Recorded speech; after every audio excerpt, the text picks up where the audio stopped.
ಒಂದು ಪ್ರಾಪರ್ಟಿ ಖರೀದಿಸುವ ಮೊದಲು ನೀವು ಏನು ನೋಡ್ತೀರಾ? ಲೊಕೇಶನಾ, ಪ್ರೈಸಾ, ಅಮ್ಯುನಿಟೀಸಾ? ಇವೆಲ್ಲವೂ ಮುಖ್ಯ. ಆದರೆ ಇನ್ನೊಂದು ವಿಷಯವನ್ನ ಮರಿಬೇಡಿ, ಕಸ್ಟಮರ್ ಟೆಸ್ಟಿಮೋನಿಯಲ್ಸ್.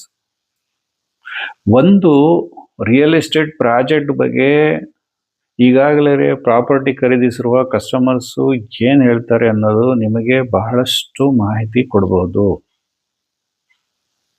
ಅವರು ಹೇಳುವ ಫೀಡ್ಬ್ಯಾಕ್ನಲ್ಲಿ 5 ವಿಷಯಗಳು ಇದೆಯಾ ಅಂತ ಗಮನಿಸಿ. ಡೆವಲಪರ್ ಕೊಟ್ಟ ಪ್ರಾಮಿಸಸ್ಸು ನಿಜವಾಗ್ಲಿಯೂ ಫುಲ್ಫಿಲ್ ಆಗಿದೆಯಾ? ರಿಜಿಸ್ಟ್ರೇಷನ್ ಮತ್ತು ಡಾಕ್ಯುಮೆಂಟೇಶನ್ ಪ್ರೋಸೆಸ್ಸು ಹೇಗಿತ್ತು? ರೋಡು, ವಾಟರ್, ಎಲೆಕ್ಟ್ರಿಸಿಟಿ ಮತ್ತು ಇತರೆ ಬೇಸಿಕ್ ಇನ್ಫ್ರಾಸ್ಟ್ರಕ್ಚರ್ಗಳು ಹೇಗಿದೆ? ಕಸ್ಟಮರ್ ಸರ್ವಿಸು ಮತ್ತು ಆಫ್ಟರ್ ಸೇಲ್ ಸಪೋರ್ಟ್ ಹೇಗಿದೆ? ಪ್ರಾಪರ್ಟಿ ಖರೀದಿಸಿದ ನಂತರ ಕಸ್ಟಮರ್ಸ್ ನಿಜವಾಗಿಯೂ ಸ್ಯಾಟಿಸ್ಫೈಡ್ ಆಗಿದ್ದಾರೆಯೇ? ಆದರೆ ಒಂದು ಮುಖ್ಯ ವಿಷಯ, ಒಬ್ಬ ಕಸ್ಟಮರ್ ರಿವ್ಯೂ ಮಾತ್ರ ನೋಡಿ ಡಿಸಿಷನ್ ತಗೊಳ್ಳೋಕೆ ಹೋಗಬೇಡಿ. ಒಂದಕ್ಕಿಂತ ಹೆಚ್ಚು ಕಸ್ಟಮರ್ ಜೊತೆಗೆ ಮಾತನಾಡಿ. ಪಾಸಿಬಲ್ ಆದರೆ ಪ್ರಾಜೆಕ್ಟ್ಗೆ ನೇರವಾಗಿ ಭೇಟಿ ಮಾಡೋದು ಒಳ್ಳೆಯದು.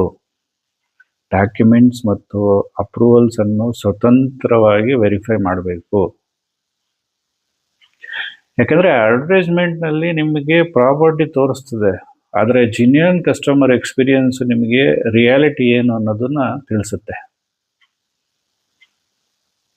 ಸ್ಮಾರ್ಟ್ ಬೈಯರ್ಸ್ ಯಾವಾಗಲೂ ರಿಸರ್ಚ್ ಮಾಡ್ತಾರೆ, ಕ್ವಶನ್ಸ್ ಕೇಳ್ತಾರೆ, ವೆರಿಫೈ ಮಾಡ್ತಾರೆ, ಆಮೇಲೆ ಇನ್ವೆಸ್ಟ್ ಮಾಡ್ತಾರೆ.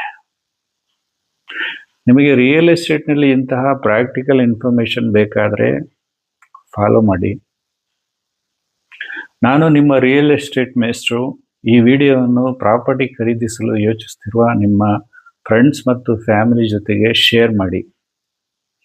ಹೆಸರುಘಟ್ಟ, ಬೆಂಗಳೂರಿನ ಯಾವುದೇ ಭಾಗದಲ್ಲಿ ಆಸ್ತಿಯನ್ನು ಖರೀದಿಸಲು ಅಥವಾ ಮಾರಲು ಸಂಪರ್ಕಿಸಿ. ಒಂದು ನೆನಪಿಡಿ, by with confidence, not with the blind trust.